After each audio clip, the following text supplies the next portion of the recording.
Pero bago tayo magpatuloy ay pakilike ang ating video.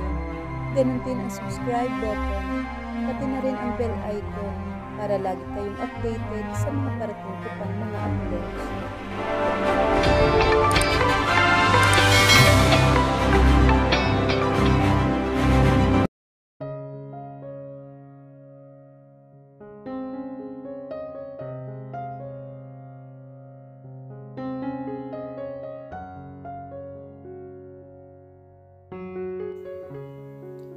Walang ni isa sa amin ang nagsasalita sa loob ng sasakyan.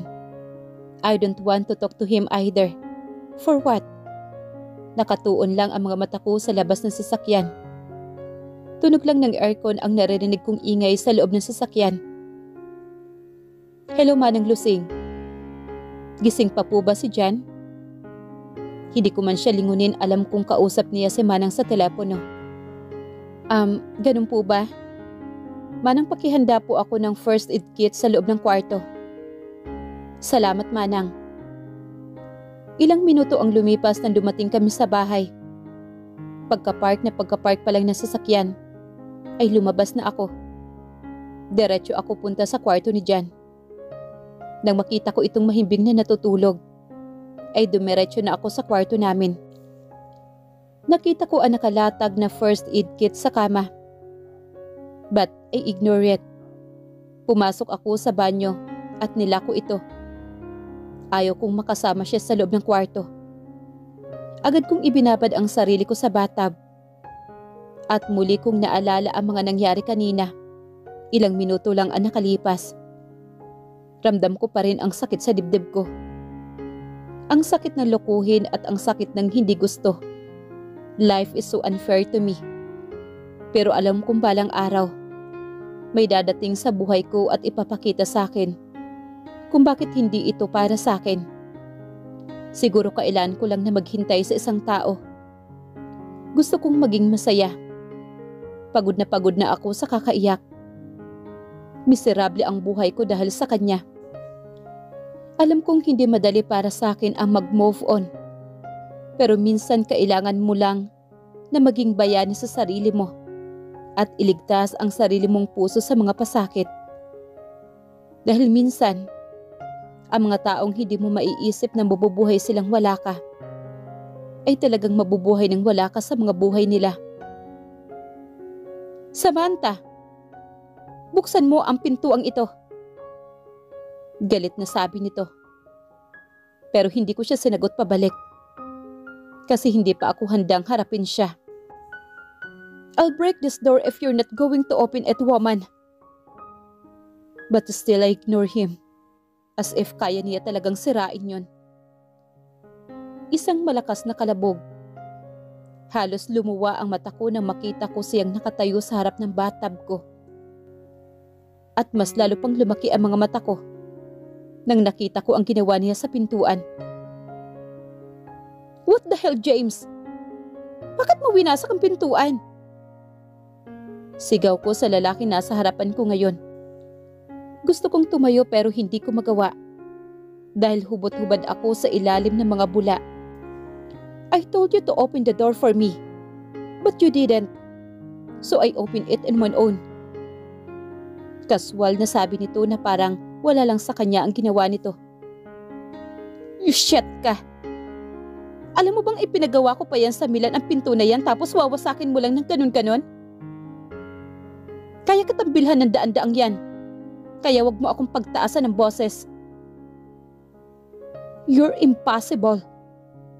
Naiinis na sabi ko dito. May bala ka ba talagang manatili dito forever sa banyo? Sarcastic na sabi nito. If staying here means not seeing you then, I'd rather to stay here forever. Nakita ko ang galit nito sa mga mata. But I don't care. Bibigyan kita ng 2 minuto para matapos. Whatever you're doing it. At kapag hindi ka pa lumabas sa loob ng 2 minuto, bubuhatin kita palabas sa ayaw at sa gusto mo. Wika nito bago lumabas ng banyo. Halos umusok naman ang ilong ko sa sinabi niya. Hindi niya ako pwedeng utusan ng ganyan. Alam ko ang kaya niyang gawin at isa na yun sa mga patunay na nasira niyang pintuan. At dahil sa pagmamadali kong pumasok kanina ay nakalimutan ko magdala ng tuwalya. Shit! Anong gagawin ko ngayon? Dahan-dahan kong sinilip kung nasa loob ng kwarto si James. Nanalangin ako na sana nasa labas siya. Pero hindi dininig ang panalangin ko. Dahil ang lalaking tinutukoy ko ay nanatiling nakatayo sa labas ng bathroom. Mabuti na lang at nakatago ang kalahati ng katawan ko sa loob ng banyo. Nakalimutan mo ba ito? Nakangising sabi niya sabay pakita ng tuwalya na nasa kamay nito. Akin na yan. Aabutin ko na sana ito nang inilayo niya ito sa akin. Bakit ka ba nagtatago? Nakita na kitang hubot-hubad sa manta. Sabi nang ibigay mo sa akin yan eh. Pumula ang pisngi ko sa sinabi niya. Paano ba nito nasasabi iyon na tila wala lang? Medyo malakas na ang boses na sabi ko. The nerve of this guy. Napatigil lang ito sa ginagawa ng biglang tumunog ang cellphone nito. Kusa na niya itong ibinigay bago sinagot ang cellphone. Yes, babe. Narinig kong sagot nito. Oo. Ano bang aasahan ko? Agad kong binalot sa katawan ang towel at lumabas para kumuha ng damit ko. Hindi niya napansin ang presensya ko dahil tuon ang atensyon nito sa kausap. Hindi ko na lang pinansin ito at nagbihis na lang. Nang nasa harap na ako ng salamin, dun ko nakita ang iilang sugat at medyo pamumula ng pisngi dala ng sampal ni Daddy. Pero wala akong lakas para gamutin ito. Maybe tomorrow.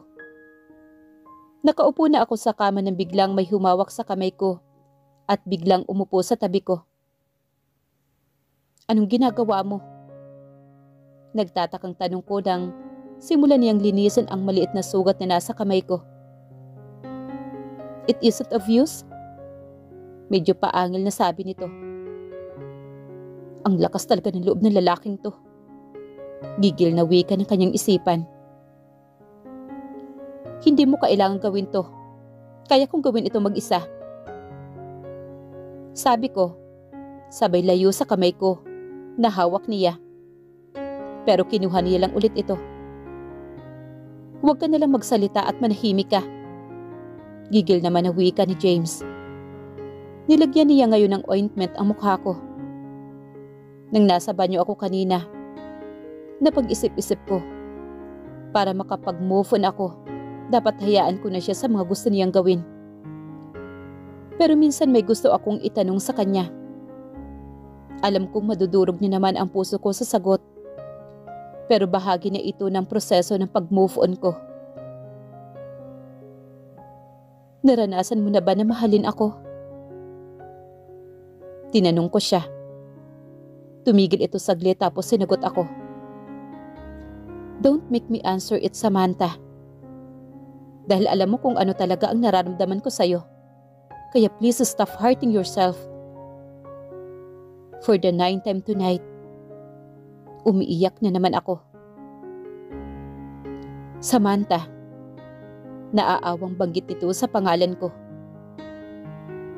Bakit ako na-in love sa taong wala namang kakayahan na mahalin ako pabalik? Bakit? Mahirap bitawan ang taong mahal na mahal mo. Pero mas mahirap kumakpit sa taong wala malang nararamdaman para sa'yo. Everything is going to be alright. Maybe not today or tomorrow, but eventually. Sabi ko bago siya iniwan. Ipinapangako kong ito na ang huling gabi na makikita mo akong umiiyak, James. I'll promise you that. Sa kwarto ni Jan ako dinala ng mga paa ko. Pigil lang ang pag-iyak ko habang pinagmamasdan itong mahimbing na natutulog. Marahan niya itong hinalikan at saka tumabi sa anak. Bukas, sisimulan ko na ang proseso ng pag-move on ko. At kasama doon ang baliwalain ito. at isiping hindi ito bahagi ng mundo ko. Nagulat ako nang pagmulat ko ng mga mata ay wala na si Jen sa tabi ko. Nang tiningnan ko ang alarm clock na nasa bedside table niya, lagpas 8:00 na ng umaga. Agad akong bumangon para hanapin si Jen. Inayos ko muna ang sarili bago bumaba roon. "Yeah? Nasaan po si Jen?" Tanong ko sa isa naming maid na naglilinis ng hagdanan. "Ma'am, pumasok na po si Jen sa school. Si Sir James po ang naghatid at nag-asikaso sa kanya." Hindi ko inaasahan ang sagot ni Yaya. "Nagstay ba siya dito kagabi?" Gusto ko siyang tawagan para mapanatag ang loob ko na talagang siya ang naghatid kay Jen sa school. Pero may nagsasabi sa akin na huwag siyang tawagan. At naalala ko lahat na nangyari kagabi. Mapait ako na pangiti sa sarili ko. Kailangan kong panindigan iyong moving on process ko. Para naman maging masaya na ulit ako. Kaya nagdesisyon akong tawagan ang personal maid ni Jan, imbes na si James ang tawagan ko. So totoo nga na sinabi ni Yaya na si James ang naghatid kay Jan. Nakausap ko na rin si Jan at nangako ako na ang susundo sa kanya pagkatapos ng klase niya. Naligo ako at nagbihis na. Pinili kong isuot ang damit kong may malalim na neckline at saka pants. Wala akong suot na bra pero ganito ko talaga ito suotin. Medyo liberated ako pagdating sa damit. Bubuksan ko na sana ang pintuan nang may pumasok. "James? Bakit siya nandito?" Tanong ko sa sarili ko na parang sasagutin ako nito. Bumaba ang tingin niya sa suot ko at nakita kong umigting ang panga nito. Iiwasan ko na sana siya nang hinablot niya ang aking mga braso. "Ano ba yung suot mo?" Madilim pa ang mata niya at masasabi kong galit talaga siya. Bakit naman siya galit? "Please, tanggalin mo ang kamay mo sa akin. Sagutin mo ako, Samantha." Tiningnan ko siya sa mga mata. "Sinaktan mo ako kagabi. May idea ka ba kung gaano kasakit yun para sa akin, James?" Nakita kong natigilan siya sa tanong ko. "Pinipilit kong pakawalan ka na at mag-move on. Kaya wag mo na akong pahirapan pa. Dahil malaki ang ginawa kong pabor para sa'yo." Naiiyak na sabi ko. Nangako akong hindi na muling iiyak.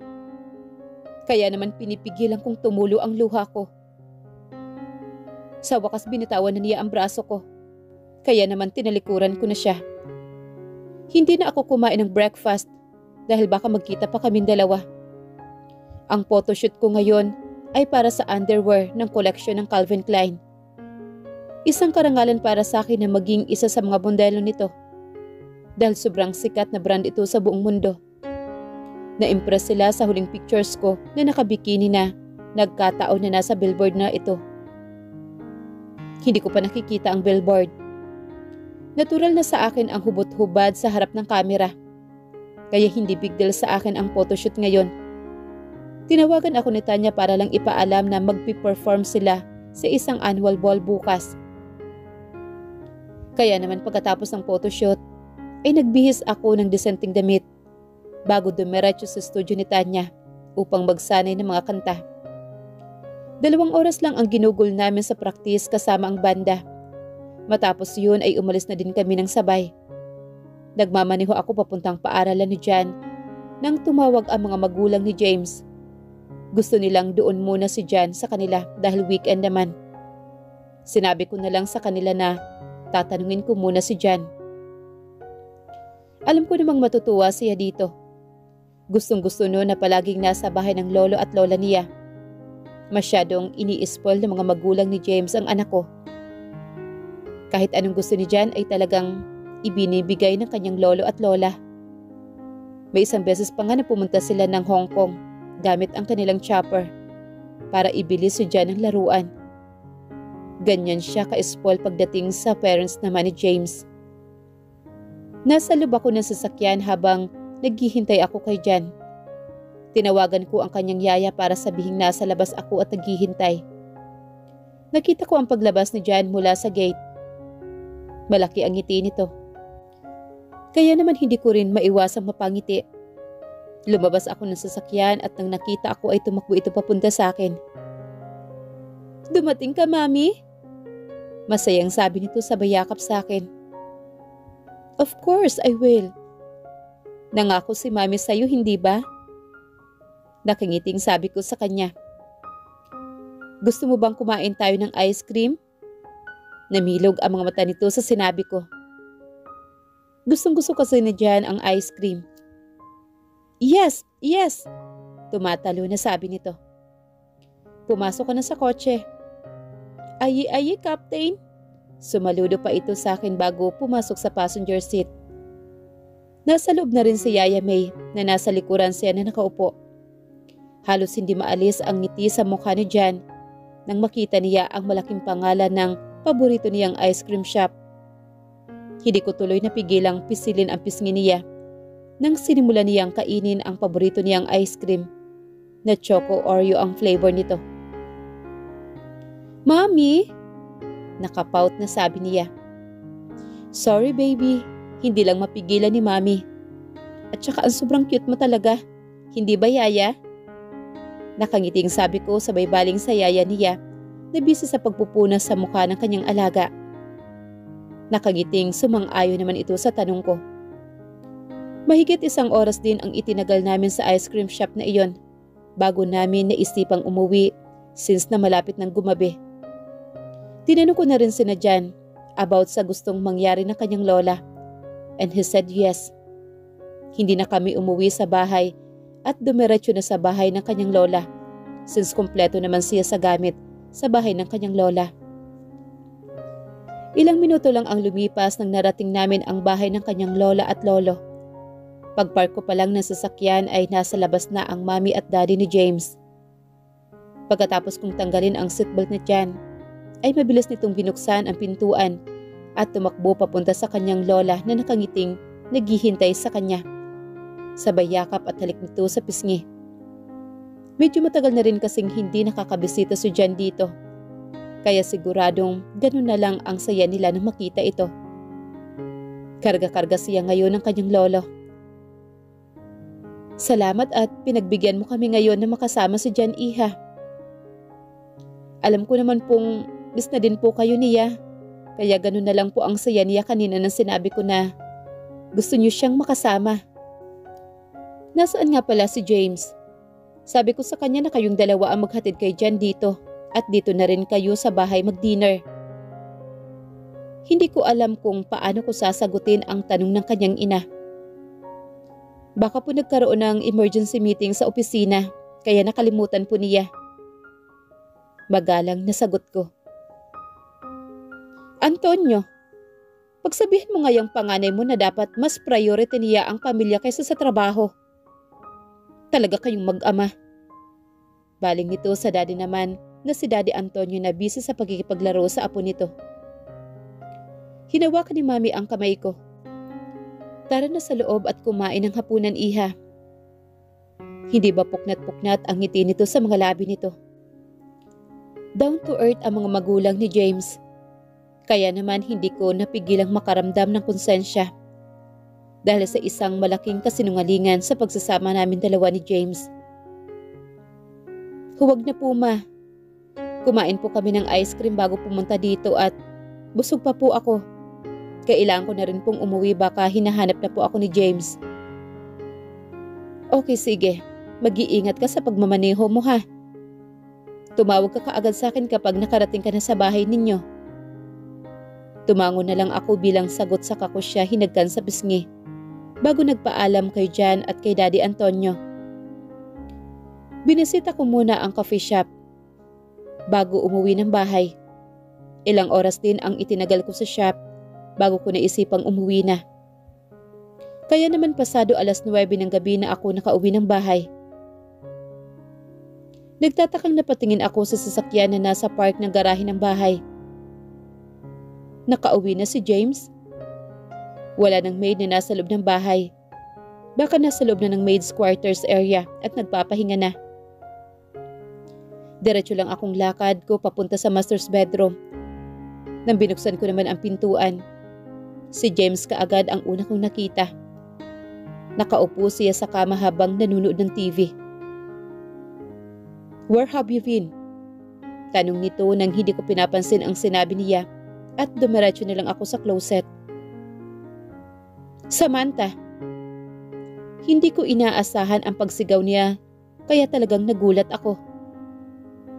"Naririnig kita, kaya huwag mo akong sisigawan." Sabi ko sa medyo malakas na rin ang boses ko. "Stop acting na parang hindi mo ako naririnig." Inirapan ko siya at nagpatuloy sa paglalakad papuntang banyo.